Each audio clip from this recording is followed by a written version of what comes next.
right, welcome to another episode of the Couch Coaches podcast, where we talk about everything going on in sports. And for this particular podcast, and for California in general, we have a fantastic Lakers Warriors series. I will say, towards the end of the year, I was a little concerned that we were going to play each other in the play-in to get into the playoffs, and this is a much better development. We both won the first series, and now we are the battle for California. Here we go. So Sister Leslie, I'm going to start with you. Thoughts on this series, which started 3 minutes ago? I say the Lakers in 6. Why? Not coming back to Chase Stadium. So we've got to get it done before that final game in San Francisco. You say that because you think you guys play so well at home, or are you just worried about having to come back up here? Well, I don't think we play all that well at home, but I think that Warriors play better at home than we do. We play better at home than on the road, for sure. Exactly. So I just think that the Lakers will get it done before we have to go into a game 7 in San Francisco. So first, thoughts on that first playoff series, and thank you so much for eliminating Dylan Brooks. You guys eliminated him from the playoffs, and it looks like you guys eliminated him from Memphis altogether. They said they told him, the quote was, "Under no circumstances will you be back on this team." So I love to see a trash talker just absolutely get shut up. But give me your thoughts on how your team did against Memphis in the first round. Well, they were tough. I'm true. I'm a Laker fan, but I'm also a realist. And I thought that if they hadn't beat them in LA, that if we had have gone back to Memphis, I think we would have lost, because they just they're tough there. So I was glad they just shut them down, because they were tough. And Brooks, yeah, he got what he deserved. So good. So good. All right, Brother Bill, thoughts on this upcoming series? Because we didn't look like a great team until the end of the third quarter of game 7, and then all of a sudden it's like, where have you guys been? Thoughts on the upcoming series, and then some thoughts on the last one. I think before I talk about this series, I think I have to respectfully say my apologies to Deacon Greg and Sister Leslie. A few weeks ago, I was saying that the Lakers are going to be looking towards the draft lottery. I think when he asked me, I said 2 words: draft lottery. Greg, you called it that the Lakers were peaking and they were going to take all comers. They took care of Memphis in 6, the way I expected them to. I did say Lakers in 6. I got to give props to the team. They stepped up and they did what they had to do, and they played well down the stretch. So here we are. I think this game could either go one of 2 ways. It's either going to be a rock fight, low-scoring game where possessions are valued, or if the Lakers decide to run with the Warriors, I believe that plays to the Warriors' advantage. However, Steph Curry, LeBron James, that is not the matchup. That's going to sell tickets, but I don't believe that's where the game is going to be won. It's going to be on the Lakers side. If Anthony Davis plays like he did against Memphis, Warriors going to have their hands full. You got to show up every game and just control the paint and send back whatever comes in. I think for the Warriors, Jordan Poole got to step up. You know what you're going to get from the guard play in terms of rebounding. Play, I'm not concerned with. If he gets 20 a game, you know what Steph's going to do. I think it's going to be the others. But the guy I'm watching, I think if the Warriors took notice, it's Roy Hachimura. I think he is the X factor for the Lakers. You know what you with Austin Reeves. Having said all that, I cannot see any team, barring injury of the Warriors, someone going down, someone beating them in a series. I got Dubs in 6. Been saying it all year. With the core, they're healthy. No one's beat them yet in the series. I don't see that. I just don't see that happening. All right, Deacon Greg, for the Lakers, please. Well, like they say, great minds think a lot alike. So me and Sister Leslie was thinking a whole lot alike. I thought you were talking about me and you, Greg. Huh? I thought you were talking about me and you thinking alike. No. Polar opposites. Polar opposites. Not even close. Not even close. Not even close. But yeah, I think the Lakers would. I take the Lakers in 6. I was thinking that yesterday also, and I agree with her 100% about the Memphis series. If we would have went back to Memphis for a Game 7, it would have been a wrap. Bill, I do agree with you. What you said about Anthony Davis, and he's gonna be the pivotal player if he plays the way he played against Memphis, taking care of the paint, the rebounds, blocking the shots, and things like that, and then. And hitting. I think Looney, the way Looney was dropping back on Sabonis over in Sacramento, that ain't gonna work against AD. AD will tear him up. So Looney's gonna have to play a little bit better defense. He's gonna have to come out and defend. And I think AD is gonna have an advantage in that. D'Angelo Russell, I think, is gonna be a big part of our. He's going to be a wild card. I mean, he has to step up. That's what I'm saying. If he don't step up, it's going to be a rough go, but I'm still picking my Lakers in 6. LeBron and Steph, like you said, there's not going to be the man. Steph is going to get his. LeBron is going to pick his spots. You can cancel that trying to run with you guys. That ain't going to happen. We don't run. We fast break every now and then, but we're a half court team, and that's how the Lakers are going to beat you guys in the half court game. Our front line is way bigger and stouter than Sacramento's. We play better defense than Sacramento. You guys will have your hands full. It's going to be a good series. Lakers in 6. Thank you. Yeah. So that means you got to win one of the first 2 games or Game 5 in San Francisco. We'll get one in San Francisco. We're getting the one tonight. oh wow. Okay. Yeah, if you get one up here, it'll be tonight. I mean, it'll have to be tonight. It'll have to be tonight. If you don't get Game 1, it don't have to be. It don't have to be, but we're gonna get one in San Francisco.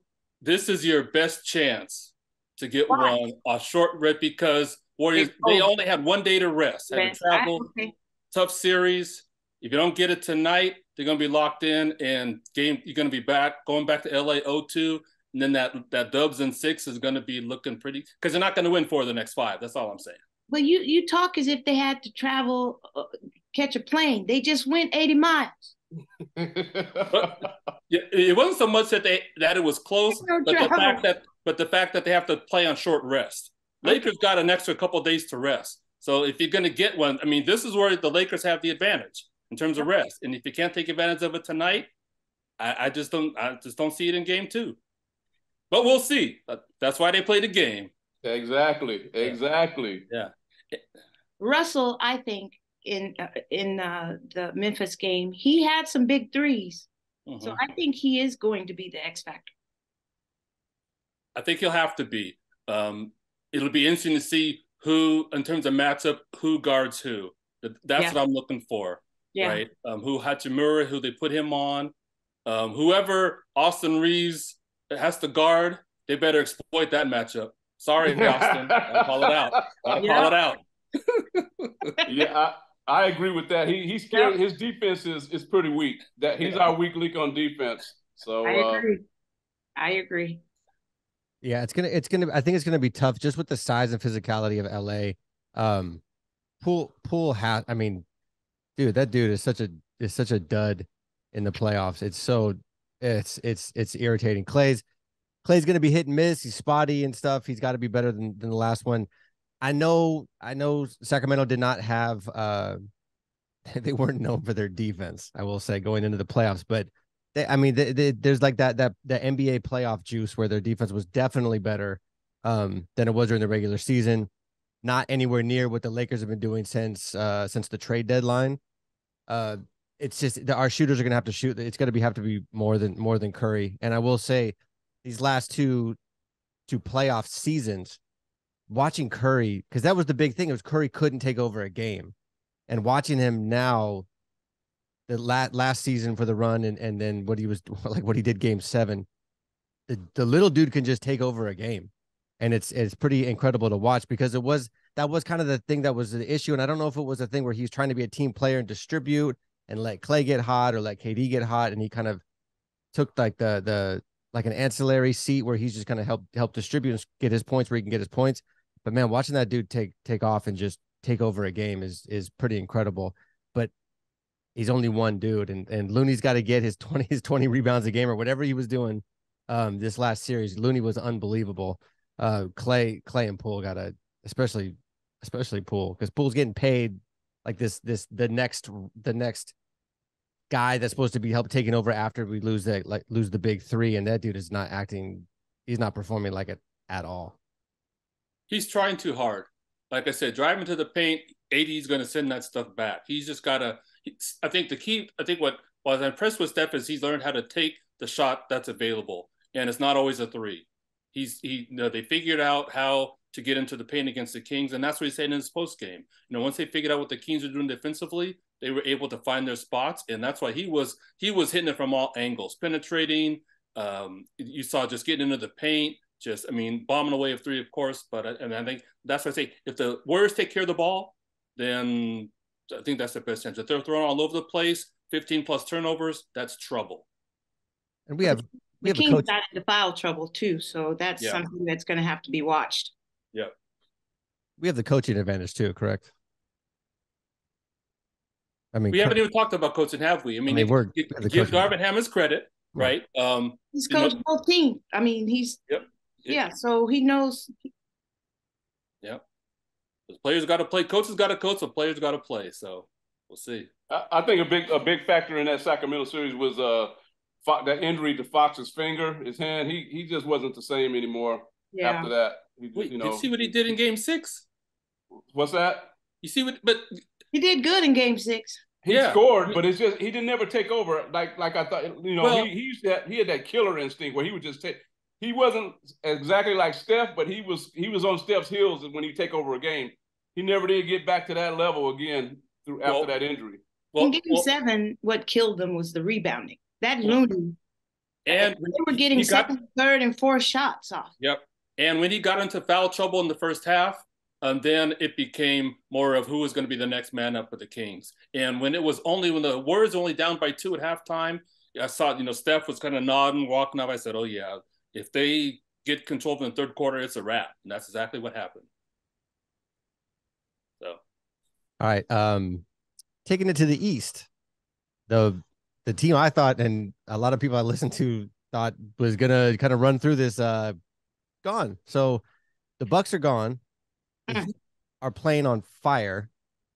So Deacon Greg, I'm going to start with you. What's your projection for the East now that it's just been a total mishmash?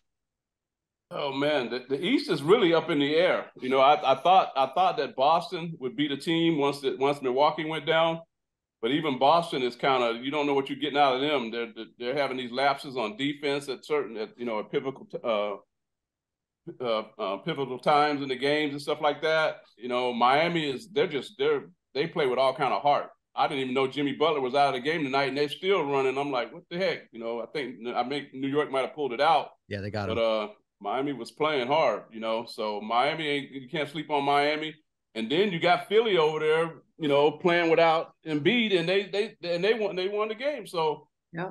I just say this up in the air. I don't know what you're going to get out of the East. I don't know. I think I'll get a slight edge still to Boston, but it's kind of open.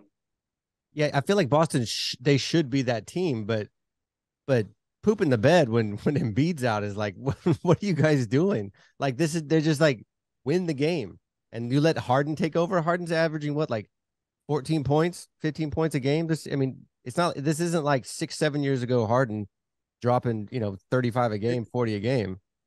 That was a pathetic loss. I mean, I guess you'll see how they react Game 2 if they go, okay, we gotta knock that off. Sister Leslie, what are your thoughts on the East? I don't know, because I was putting all my hopes and dreams in Milwaukee. I didn't see the Miami coming. I just didn't see it, even though Giannis was out. But Miami they're contending. They're playing hard. So I think it will be Celtics or and Miami down, in the stretch, with the Celtics coming out to win, to go to the finals against us. I think you're right. Against the Lakers. Yeah. It'll be like old times. Lakers and Celtics. Brother Bill, East. Yeah, if it wasn't for the injury to Jimmy Butler, I would give Miami the nod because they have the toughness. I mean, and they have guys who know how to execute and they know their role, and everyone was taking shots. It wasn't like anyone, even though Jimmy Buckets had big games those last couple of games against against Cleveland. I just think that they're well coached and they're a solid team. Philly, even when Embiid comes back, will he be 100%? And so, health is going to be, I think, the key for teams. And Boston, while they are the healthiest, what surprised me the most about that loss is I thought the reason why they got Malcolm Brogdon was because they wanted that guy who could run the offense in clutch time. And he wasn't running that offense at the end. There was a lot of one-on-one. I mean, you had turnovers towards the end, and Boston lost that game the same way they lost to the Golden State Warriors in Game 5 and Game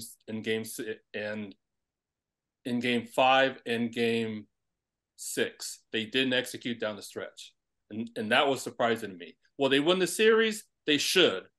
I'll tell you what. And Shaq talked about it in Inside the NBA during halftime of that game. He said, if it's going to be, don't mess around, you else you get beat. And he called it. If Miami finds a way, or if Philly finds a way to eke out Game 2 in Boston tomorrow, it's a wrap. Yeah, that would be. What would be? Do you think Jimmy Butler can play at this level? I mean, he's playing so hard. I mean, granted, he gets a little rest, but with an injury, which is not great. But playing that hard, I mean, he's like, I don't want to say carrying because it's a team game, but that dude is just balling out. Can you do that for another month? Ask Steph. Right? Yeah. I mean, there are certain players who, I mean, and even LeBron at his age, there are certain players that have it, and you can, as physically talented and skilled and athletic as players are, when you got the will to win and you can impose your will in a game, yes, you can take over. I mean, they rest in between games, right? They rest during timeouts. So the players that have it, and Jimmy Butler, he has it. So like I said, it's going to be a question of his health, how far the Heat go. Yeah, after watching him tonight, I don't even think he has to play that because Exactly. you get more confidence in your other players when you see the way they played tonight. He don't have to be all of that. He can rely on the other players also. So, he don't got to be Superman. Right. Not that I want this to happen, but it would be pretty amazing if 2 play-in teams make it to the finals. Like, there's already that issue with like players playing and regular season and everything. You had 2 teams that barely made the playoffs. If they go to the finals, man, that'd be nuts. But it won't happen because that won't happen. Warriors in 6. But one of them is definitely going. I don't know about the other one. Yeah, the Heat. But to be fair, I mean, we're talking about this matchup, but there's this team up in Colorado who is just handling their business, and you saying that. I mean, Denver. They're playing. They're playing pretty good. The difference, Denver, they got Jamal Murray is balling, and he runs.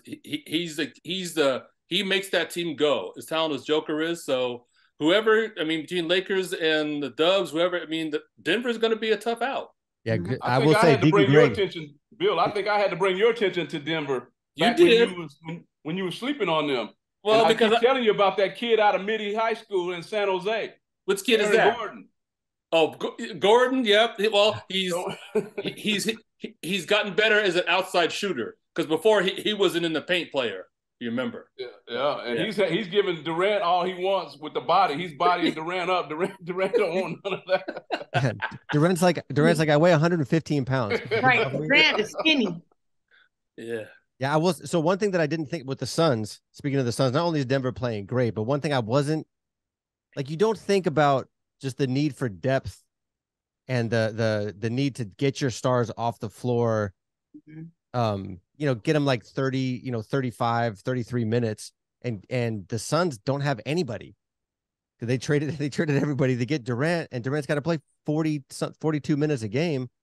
They don't have like the engine to do that anymore. And then Paul's out, and of course Paul's out. Of course. That's what you're saying all season. That's what he does. Right. Have a good run and I get hurt. There you go. On my groin. Whatever. Yep. Shifting to football. We had the draft. Our teams, Niners, Raiders, Cowboys. We made a lot of moves pre-draft. But at least for the Niners and the Cowboys, we watched the Eagles draft. Well, and for the Niners, the Seahawks draft. Seahawks drafted pretty well too. Sister Leslie, thoughts on the absolute tank that you guys are going to have to play two times next season in the Eagles?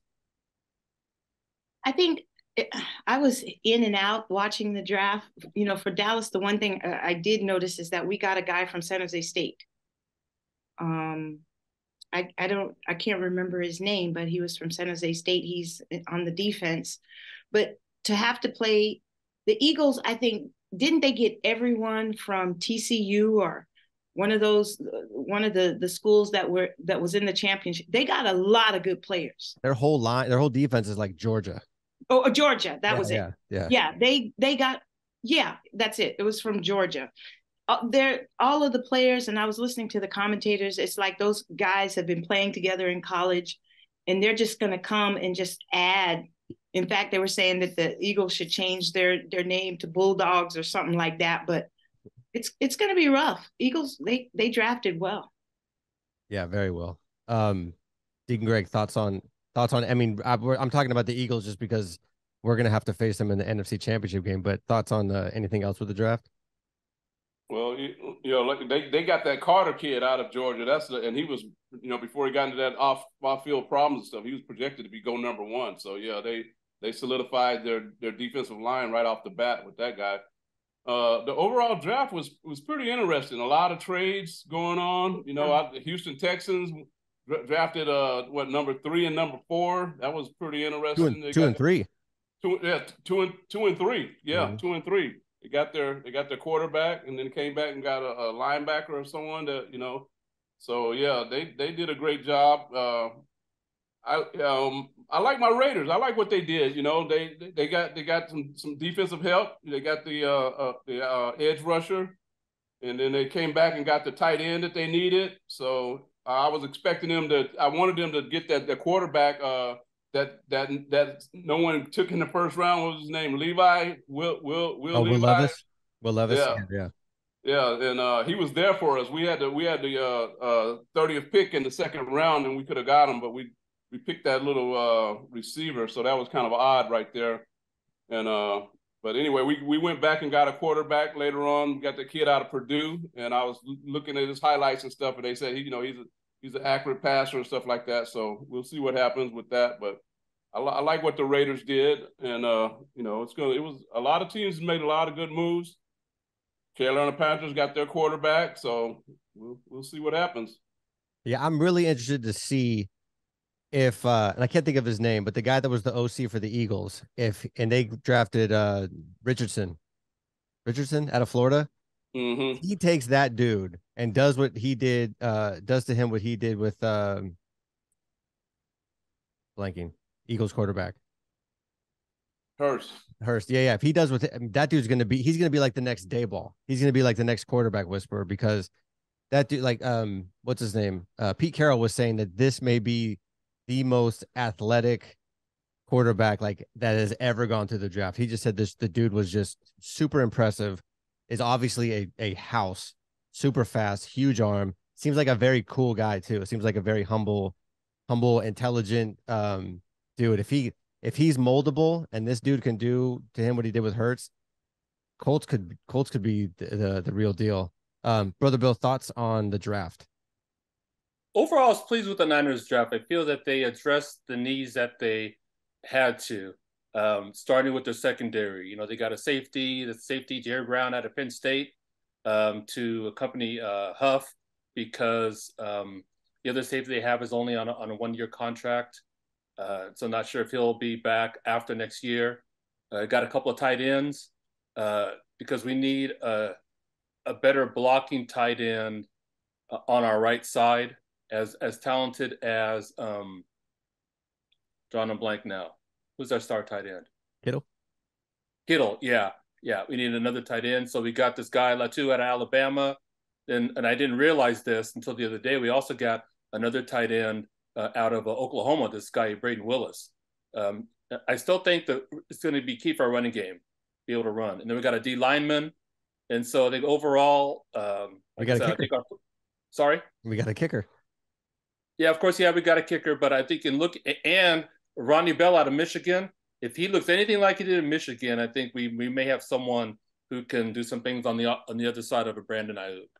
So overall, I think, like I said, I think we address the needs, see how much playing time they get, and kind of see what happens. I'm not worried about the quarterback situation.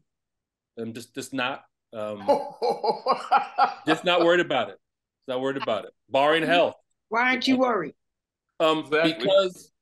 Because if they give Trey Lance an opportunity to throw the ball instead of trying to run him, then the offense can be effective. Don't try to run him. Don't design plays for him to run. Is he going to come back? Trey Did Lance, I hear he was being traded? I heard he was on the trading block. Trey's ready. He's ready. You sure?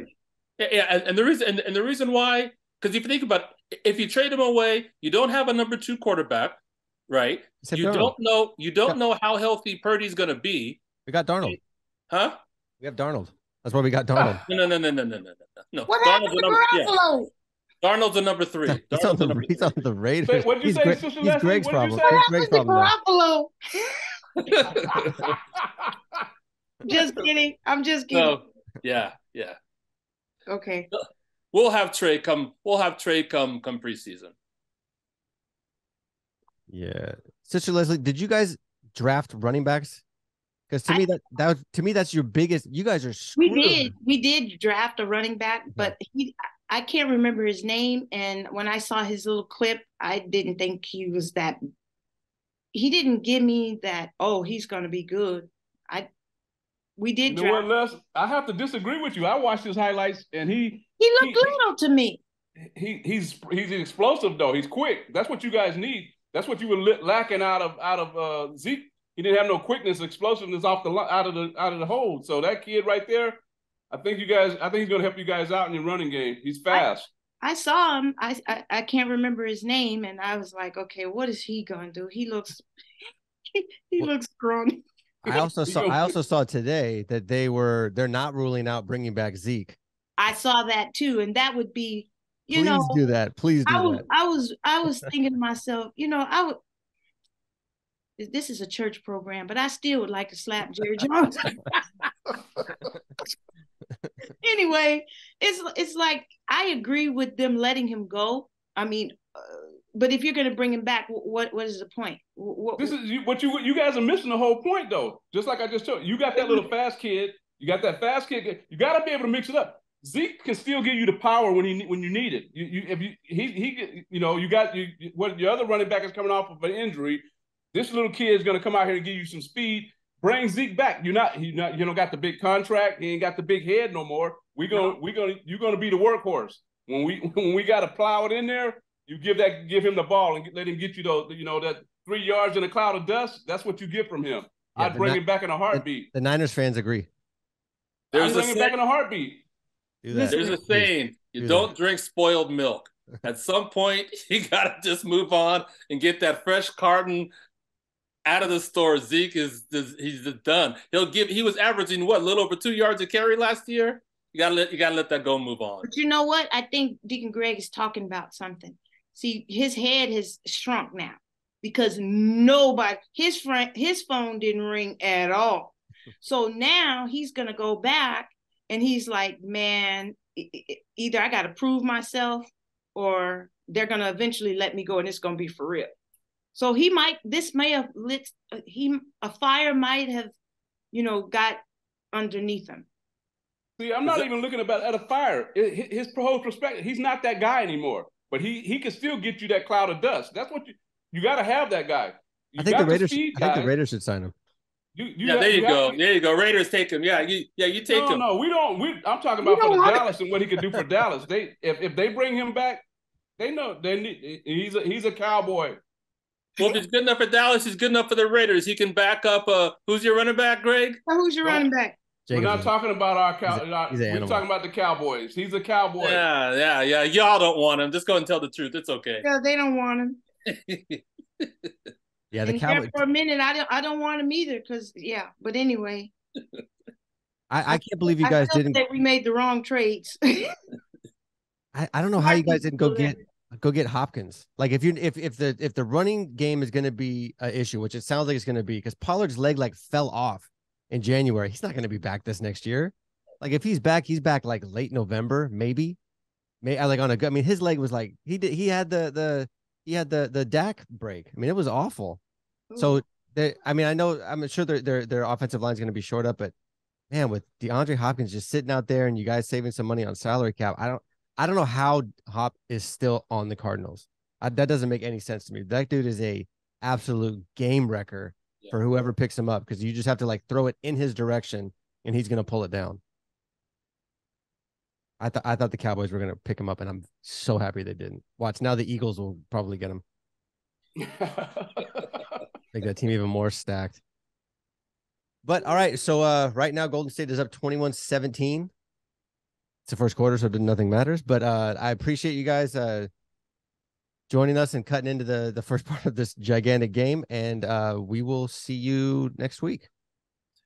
So when we talk next week, we'll be on game 4 of the series, because it's every other day. Today, Thursday, Saturday, Monday. So the question is going to be: is it going to be 3-1 or is it going to be 2-2? 3-1. 3-1 Warriors. Lakers sweep. Oh, there we go. Let's even get them. Wait, go for it, Deacon Greg. Warriors in 3. Lord help us, Deacon. I'm glad you're not my Deacon, Greg. They're going to sweep it. I agree with you. All right. Until next week. Thanks, you guys. All right, so Warriors. See y'all.